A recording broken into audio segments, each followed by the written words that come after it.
Hopefully आप सभी लोग बहुत अच्छे हैं। आज मैं आप लोगों के लिए एक बहुत ही मजेदार टॉपिक लेके आई हूँ। ये लेबर लॉ से रिलेटेड है और आज का जो टॉपिक है हमारा वो बहुत कॉमनली स्टूडेंट्स कमेंट सेक्शन में मेंशन करते हैं कि मैम लेबर लॉ हमें चाहिए या लेबर लॉ का कोई एक एक्ट हमें पढ़ा दीजिए। लेबर लॉ का जो ये एक्ट है ये बहुत ही पुराना है, फैक्ट्रीज एक्ट 1948। ये एक्ट 1948 में आया था, ठीक हमारे इंडिपेंडेंस के बाद। 1948 से ये एक्ट चलता आ रहा है। फैक्ट्रीज एक्ट बहुत पुराना चलता आ रहा है। अब बात करते हैं कि फैक्ट्री एक्ट क्या है, ये एक्ट क्यों लेकर के आया गया। पर्पस और एप्लीकेबिलिटी हमें किसी भी एक्ट को पढ़ने के टाइम पे जानना बहुत जरूरी है। एटलीस्ट हमें ये समझ तो आए कि जो एक्ट हम पढ़ने जा रहे हैं उसका क्या पर्पस है और एप्लीकेबिलिटी क्या है इसकी, कहाँ हम इसको अप्लाई कर सकते हैं, हमें ये समझ होना बहुत जरूरी है। तो बेसिक्स जो है वो हमारे एकदम क्लियर होने चाहिए। आज मैं आपको इस एक्ट के बेसिक्स ही क्लियर करवा रही हूँ कि इस एक्ट में कुछ टर्म्स ऐसी हैं जो यूज होने जा रही है, वो आपको कम से कम क्लियर होना चाहिए, उसके बारे में आपको थोड़ा नॉलेज होना चाहिए। देखिए, बात करते हैं फैक्ट्रीज एक्ट 1948 के पर्पस की कि इस एक्ट को क्यों लाया गया, क्या मोटिव था इसका, कहाँ हम इसको एप्लीकेबल कर सकते हैं। देखो, सबसे बड़ी बात तो ये जान लो आप कि फैक्ट्री एक्ट जब लाया गया तो लेबर्स को ध्यान में लेकर के लाया गया। लेबर्स को ध्यान में रखा हुआ था, वर्कर्स को ध्यान में रखा हुआ था, तब इस एक्ट को इंट्रोड्यूस किया गया। अब यहाँ पर आप कहोगे कि मैडम कैसे, जरा बताओ तो कि फैक्ट्री एक्ट कैसे लेबर और वर्कर्स के बेनिफिट में था, कैसे उनको ध्यान में रखते हुए ये एक्ट लाया गया। देखो, पहले ना बहुत ज्यादा एक्सप्लॉयटेशन हुआ करता था वर्कर्स का और लेबर्स का। उन्हें कुछ भी हो जाया करता था, कोई ध्यान ही नहीं देता था। तो इसके लिए इस एक्ट की बहुत ज्यादा जरूरत महसूस हुई और लॉ मेकर ने फैक्ट्री एक्ट को इंट्रोड्यूस किया और फिर उसमें सबसे पहले बहुत सुंदर अक्षरों में पर्पस और एप्लीकेबिलिटी बताया कि भाई पर्पस और एप्लीकेबिलिटी जान लो, कम से कम उन लोगों को पता हो जिनके फायदे में ये एक्ट हम लेकर के आ रहे हैं। लॉ मेकर ने सबसे पहले ये कहा कि भाई पहली बात तो ये है कि factory act labour welfare related law है। फैक्ट्री एक्ट क्या है? लेबर वेलफेयर रिलेटेड लॉ है या लेबर वेलफेयर लेजिस्लेशन है। बात समझ आ रही है? तो हम यहाँ, मैंने कुछ बॉक्सेस बनाए हैं आपके सामने, देखिए मैंने ब्लैंक छोड़ा हुआ है, सब कुछ ब्लैंक है, सब कुछ अभी हम इसमें फिल करेंगे ना। तो पर्पस और एप्लीकेबिलिटी, फर्स्ट हमारा जो टॉपिक है, फर्स्ट जो हमारा इस एक्ट का सब टॉपिक है वो है purpose and applicability. Purpose and applicability में मैं सबसे पहले क्या फिल कर रही हूं? This is labour welfare law, या आप इसको लेजिस्लेशन भी लिख सकते हैं। This is labour welfare legislation या लेबर वेलफेयर लॉ। मतलब इतना तो समझ आ गया है कि पहला मोटिव इस एक्ट का ये है कि भाई जितने भी लेबर या वर्कर्स हैं हम उनको, उनका वेलफेयर, उनका फायदा ध्यान में रखते हुए इस एक्ट को इंट्रोड्यूस कर रहे हैं। बात समझ आ रही है? अब नेक्स्ट क्या है? नेक्स्ट है ये एक्ट लेबर या वर्कर्स के बेनिफिट्स एंड सेफ्टी से रिलेटेड है। तो सेकंड जो पॉइंट है वो आप लिख लीजिए, benefits and safety of workers, बात समझ आती है? This act is for benefits and safety of workers. Now the third point is ये act health and sanitary conditions को ध्यान में रख करके लाया गया था। Now next point is health and sanitary conditions।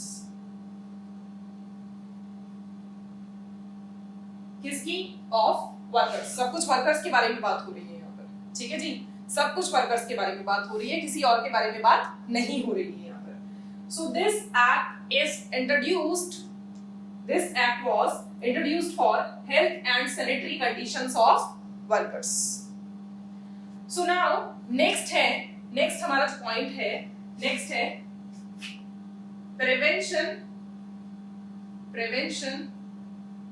Of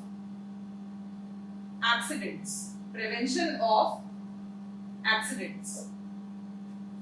देखिए यहां मैंने इन बॉक्सेस को फिल तो कर दिया, अब जरा हम थोड़ी सी बातें कर लेते हैं, बातें करते हैं। देखो पहले मैंने आपको बताया कि इंडिपेंडेंस के पहले स्लेवरी बहुत था, है ना।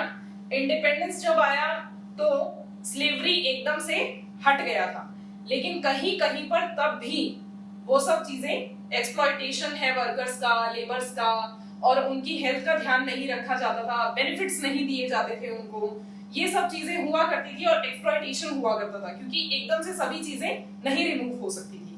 तो कुछ इस तरीके के लॉ लेकर के आए गए जो कि लेबर को ध्यान में रखते हुए इंट्रोड्यूस किए गए, लेबर्स को, वर्कर्स को, उनके वेलफेयर के लिए ये लॉ इंट्रोड्यूस किया गया, है ना। और साथ ही साथ अब वेलफेयर में क्या क्या चीजें आएंगी भाई, उन्हें कुछ बेनिफिट्स आप दोगे, बेनिफिट्स जैसे कि कुछ इंश्योरेंस वगैरह है, इस तरीके की कुछ बेनिफिट्स आप उन्हें दोगे, है ना।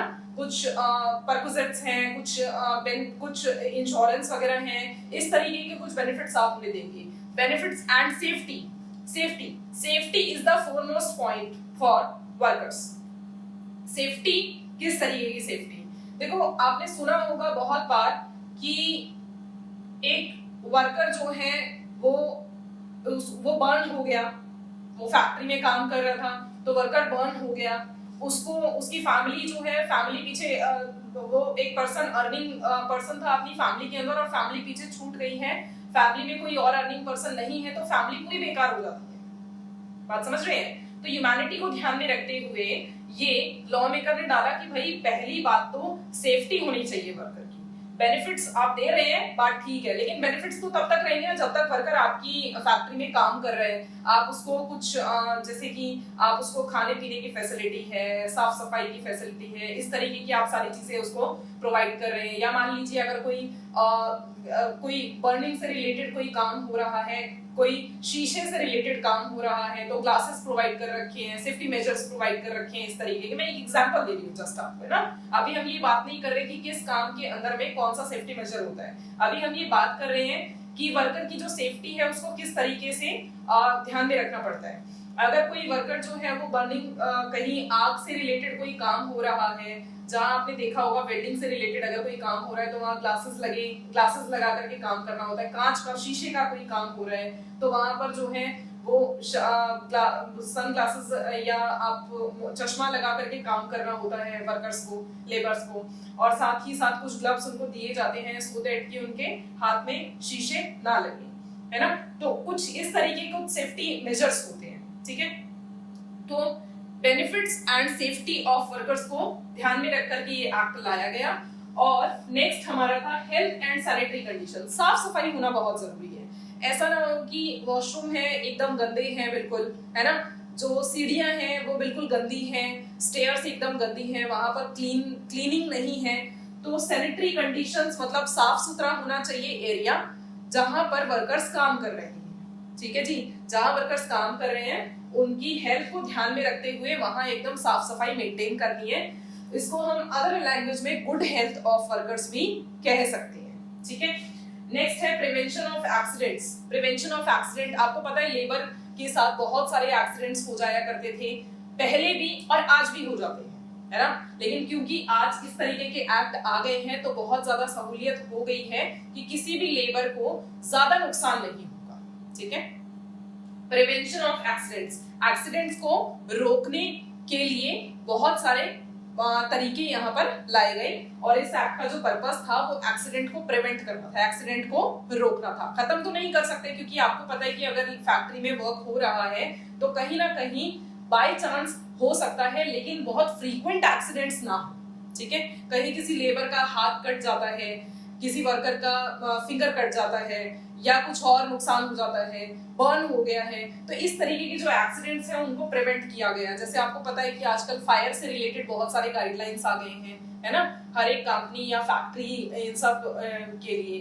तो ये पर्पस थे इस एक्ट के। सो पर्पस एंड एप्लीकेबिलिटी तो आपको पता लग गई है। अब हम बात करते हैं, हम फैक्ट्री बहुत देर से बोल रहे हैं, क्या है ये वर्ड फैक्ट्री? इस एक्ट में फैक्ट्री वर्ड की डेफिनेशन क्या दी गई है, एक बार जरा इस बात को समझते हैं। इस एक्ट के अंदर फैक्ट्री एक्ट की डेफिनेशन क्या दी गई है, एक बार इसे हम समझते हैं। फैक्ट्री देखिए, कोई भी प्रेमाइसिस मतलब कि कोई भी एरिया जहां पर मैन्युफैक्चरिंग का प्रोसेस चल रहा है, राइट। कोई भी प्रेमाइसिस या फिर प्रेसेंस, कोई भी प्रेमाइसिस या presence. Factory means any premises including presence thereof in any part where manufacturing process is carried on। कोई भी ऐसा पार्ट जहां पर मैन्युफैक्चरिंग प्रोसेस कैरी ऑन हो रहा है, जहां मैन्युफैक्चरिंग प्रोसेस कैरी ऑन हो रहा है with the aid of power, मतलब पावर है वहां पर या पावर नहीं है, इस बात से कोई फर्क नहीं पड़ता। एटलीस्ट 10 और 20% अगर वहां एम्प्लॉयड हैं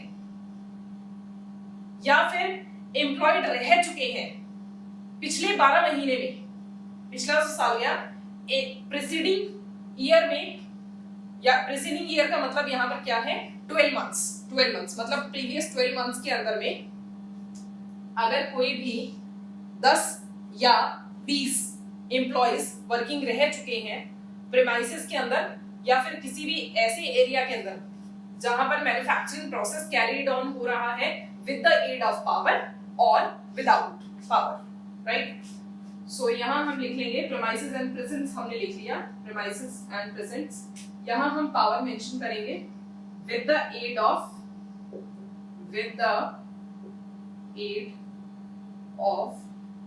power or not, at least 10 or 20 persons working है respectively,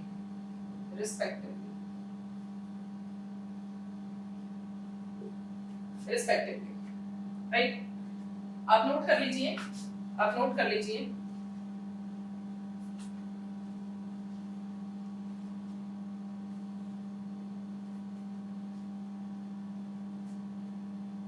देखिए फैक्ट्री इंक्लूड्स प्रेमाइसिस या प्रेसेंस। यहां पर हम बात कर रहे हैं factory include premises, factory means premises which includes presence. अब प्रेसेंस का मतलब आप कंफ्यूज मत होइए, मैं यहां आपको एक बार और क्लियर कर देती हूं। प्रेसेंस का मीनिंग है एनी स्पेस, आप यहां प्रेजेंस का मीनिंग लिख लीजिए, any space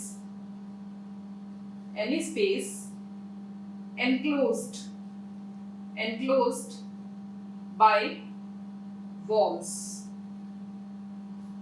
any space enclosed by walls। मतलब कि मैं अगर आपको एक डायग्राम बना करके दिखाऊं तो आप लोगों के लिए इजी होगा।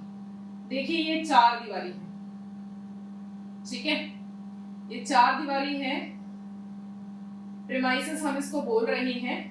इसका एक पार्ट ऐसा है, ये 4 दीवारी से कवर्ड है, यहाँ पर पावर नहीं है लेकिन फिर भी यहाँ पर मैन्युफैक्चरिंग का जो प्रोसेस है वो कैरिड ऑन हो रहा है। तो ये एक ऐसा स्पेस है जो एनक्लोज्ड बाय वॉल्स है, मतलब इसको वॉल से एनक्लोज्ड कर रखा है, ठीक है जी।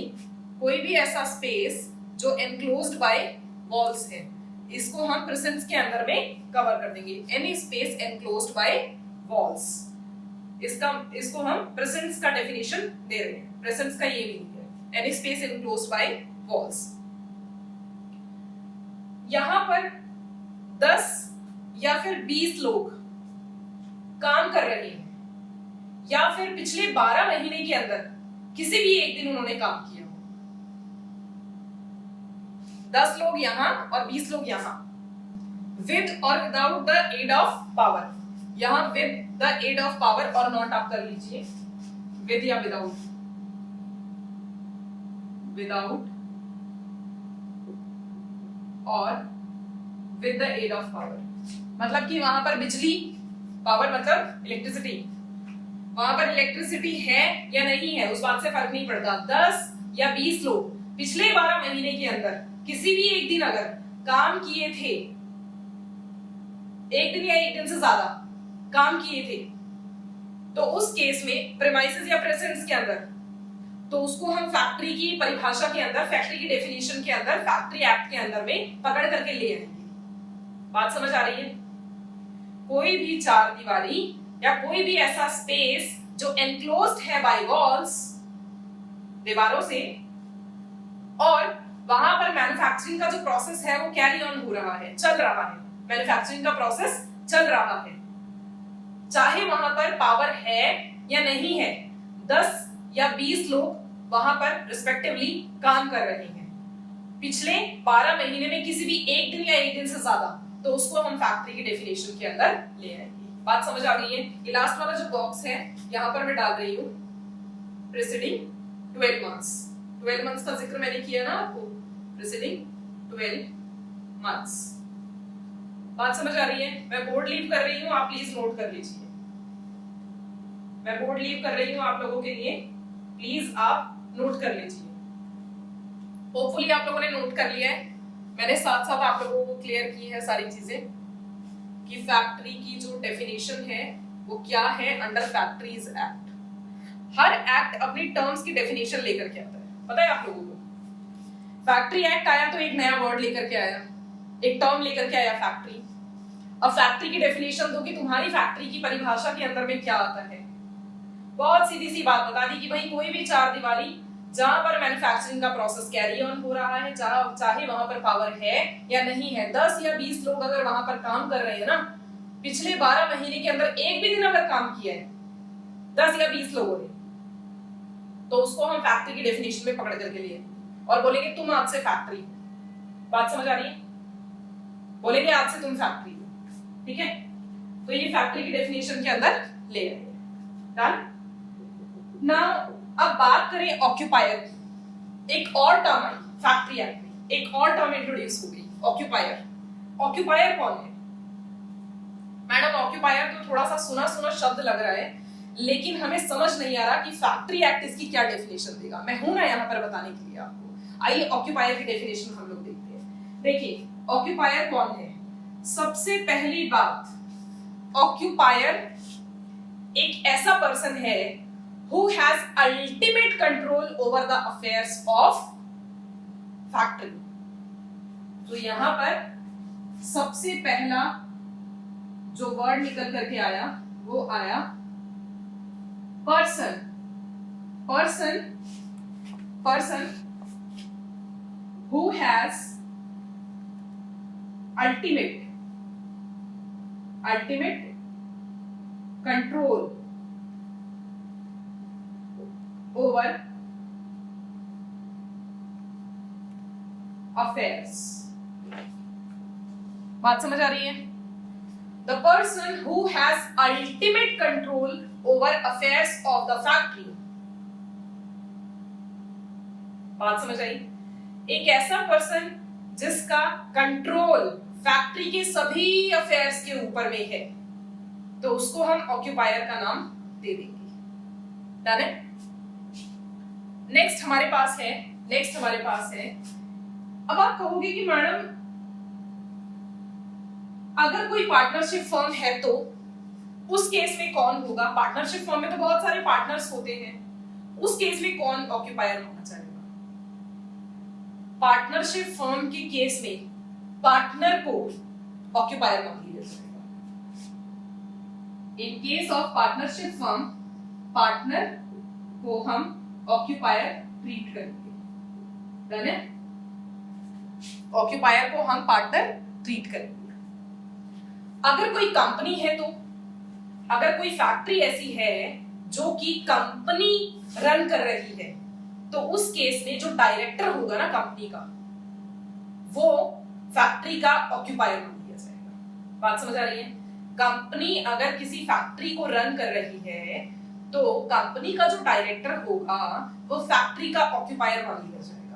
और ये मान लिया जाएगा कि सारा कुछ करता धरता जो भी है वो ये डायरेक्टर ही है। ठीक है जी। सो यहां आप लिख लीजिए कंपनी के केस में ऑक्यूपायर कौन होगा? Director. Director will be the occupier. ठीक है जी, director will be the occupier. आप नोट कर लीजिए। ना अब इसमें एक बहुत फेमस और लैंडमार्क केस है, LK industries versus chief inspector of factories. LK industries versus chief inspector of factories. अगर कोई नोट करना चाहता है तो नोट कर सकता है, LK industries versus chief inspector of factories. LK industries versus chief inspector of factories. इस केस के अंदर में क्या जजमेंट आया था? इसमें ये कहा गया था कि भाई देखो, अगर कंपनी का कोई ऑक्यूपायर, कंपनी किसी फैक्ट्री को रन कर रही है, तो जो कंपनी का डायरेक्टर होगा वो ऑक्यूपायर मान लिया जाएगा। पहली बात अभी हम लोगों ने पढ़ा, जस्ट अभी मैंने आपको बताया है ना। तो कंपनी का जो डायरेक्टर होगा वो ऑक्यूपायर मान लिया जाएगा। अब जो ऑक्यूपायर है वो ऑक्यूपायर की जिम्मेदारी बनती है कि वो benefits and safety of workers का ध्यान रखेगा, एक्सीडेंट्स को प्रिवेंट करेगा, सेफ्टी मेजर्स को ध्यान में रखेगा कि वर्कर सेफ्टी मेजर्स के साथ काम कर रहे हैं या नहीं कर रहे हैं, हेल्थ और सैनिटरी कंडीशन यानी कि वर्कर की गुड हेल्थ का ध्यान रखेगा, और लेबर के लिए जितने भी बेनिफिट्स हो सकते हैं वो बेनिफिट्स वो प्रोवाइड करवाएगा। ठीक है, ऑक्यूपायर। डन है। सो नाउ यहां पर बात आई कि भाई ऑक्यूपायर को अपॉइंट कैसे किया जाएगा। जब भी कोई ऑक्यूपायर अपॉइंट होगा, जब भी कोई ऑक्यूपायर अपॉइंट होगा तो फैक्ट्री या कंपनी की ये जिम्मेदारी बनती है कि वो चीफ इंस्पेक्टर ऑफ फैक्ट्रीज को उसका अपॉइंटमेंट इन्फॉर्म करेंगे कि हमने इस पर्सन को एज ऑक्यूपायर अपॉइंट कर दिया है। ठीक है जी। सो यहां पर कंपनी या फिर फैक्ट्री क्या करेगी? चीफ इंस्पेक्टर ऑफ फैक्ट्रीज, मैं शॉर्ट फॉर्म यूज कर रही हूं, CIF। CIF stands for chief inspector of factories. Chief inspector of factories को इन्फॉर्म करेगी about appointment of occupier, about appointment of occupier. ठीक है जी। चीफ इंस्पेक्टर ऑफ फैक्ट्रीज यहां पर है और कंपनी या फैक्ट्री यहां पर है। इन्होंने फैक्ट्री शुरू की और फैक्ट्री शुरू करने के बाद में इन्होंने अपना एक ऑक्यूपायर अपॉइंट किया। जिस पर्सन को ऑक्यूपायर अपॉइंट किया ना, उसकी information chief inspector of factories को इन्होंने बता दी, इन्फॉर्म कर दिया कि हमने मिस्टर राम को अपनी फैक्ट्री का या अपने जो प्रेमाइसेस है जो कि फैक्ट्री एक्ट के अंडर में आ रही हैं एज फैक्ट्री, इसका हमने ऑक्यूपायर अपॉइंट कर दिया है। ये मिस्टर राम है, ये हमारी फैक्ट्री के ऑक्यूपायर होंगे। ठीक है जी, ये बात बता दी। अब देखो खेल यहां शुरू हो गया। जैसे ही फैक्ट्री ने या कंपनी ने चीफ इंस्पेक्टर ऑफ फैक्ट्रीज को बताया कि हमने मिस्टर राम को अपना ऑक्यूपायर अपॉइंट कर दिया अपनी फैक्ट्री का, अब रिस्पॉन्सिबिलिटी आ गई है मिस्टर राम की। मिस्टर राम कौन है? ऑक्यूपायर। मिस्टर राम की जिम्मेदारी आ गई। अब मिस्टर राम जो है वो फैक्ट्री के सभी लीगल कंप्लायंसेस के लिए जिम्मेदार मान लिए जाएंगे। फैक्ट्री में जितने भी लीगल कंप्लायंसेस होंगे या नॉन कंप्लायंसेस होंगे, उसकी सारी की सारी जिम्मेदारी किसकी होगी? ऑक्यूपायर की। हमारे एग्जाम्पल के अकॉर्डिंग किसकी जिम्मेदारी मान ली जाएगी? मिस्टर राम की, क्योंकि मिस्टर राम को हमने अपनी फैक्ट्री का ऑक्यूपायर अपॉइंट किया। बात समझ आती है? सो यहाँ देख लीजिए एक बार फिर से, ऑक्यूपायर एक ऐसा पर्सन जो who has ultimate control over affairs। Partner के केस में पार्टनरशिप फर्म अगर कोई है तो पार्टनरशिप फर्म के अंदर में पार्टनर को ऑक्यूपायर मान लिया जाएगा। अगर कोई कंपनी है, कंपनी फैक्ट्री को रन कर रही है, तो कंपनी का जो डायरेक्टर होगा वो ऑक्यूपायर मान लिया जाएगा। और कंपनी या फैक्ट्री जब भी किसी को अपनी फैक्ट्री का ऑक्यूपायर अपॉइंट करेगी तो उसका इंफॉर्मेशन अपॉइंटमेंट का किसको देगी? चीफ इंस्पेक्टर ऑफ फैक्ट्रीज को। और जिसको भी ऑक्यूपायर अपॉइंट किया है उसकी सारी जिम्मेदारी बनती है कि वो जितने भी लीगल कंप्लायंसेस हैं, उन सब के लिए जिम्मेदार मान लिया जाएगा। अगर कुछ भी कंप्लाई नहीं हुआ, मान लीजिए बेनिफिट्स या सेफ्टी को ध्यान में नहीं रखा, कोई एक्सीडेंट हो गया जहां पर कोई रोकने का कोई भी प्रिवेंशन नहीं किया गया, एक्सीडेंट को प्रिवेंट नहीं किया गया, या रोकने के लिए कोई भी रेमेडीज नहीं की गई, कोई उपाय नहीं किए गए एक्सीडेंट को रोकने के लिए, तो उस केस में वो ऑक्यूपायर जिम्मेदार मान लिया जाएगा। बात समझ आ रही है? सो यहाँ पर मैंने आपको आज 3 चीजें पढ़ाई हैं। Purpose and applicability of factories act, next मैंने आपको फैक्ट्री की टर्म क्लियर की है, और थर्ड मैंने आपको ऑक्यूपायर का टर्म क्लियर किया है। सो आज के लेक्चर में बहुत बेसिक सी टर्म्स मैंने आपको समझाई है, ज्यादा कुछ टफ नहीं समझाया। अगर किसी को कोई डाउट हो तो आप मुझे कमेंट सेक्शन के अंदर में अपना डाउट लिख करके भेज सकते हैं, मैं जरूर उसका आंसर करूंगी। और अगर कोई ऐसा नया टॉपिक है जो आप चाहते हैं कि मैं उस पर वीडियो लेकर के आऊं तो आप मुझे कमेंट सेक्शन में मेंशन करिए। मैं कोशिश करूंगी मैक्सिमम जिस भी टॉपिक से रिलेटेड मेरे पास डिमांड आ रही है, मैं उस टॉपिक को या उस एक्ट का वीडियो आप लोगों के लिए लेकर के आऊं बहुत जल्द। ठीक है जी। सो अगर आप लोगों को मेरा वीडियो अच्छा लगा है तो आप वीडियो को लाइक और शेयर जरूर करिए, और चैनल को सब्सक्राइब करके बेल आइकन को प्रेस कर दीजिए, सो दैट कि जब भी कोई वीडियो YouTube पर अपलोड हो, हमारे चैनल पर अपलोड हो लॉ क्लासेस बाय भावना तंवर पर, तो आपके पास सबसे पहले नोटिफिकेशन आए और आप वीडियो को देख करके उससे हेल्प ले सकें। Thank you so much, take care. हम लोग किसी नए टॉपिक के साथ मिलेंगे नेक्स्ट वीडियो में, तब तक के लिए बाय बाय।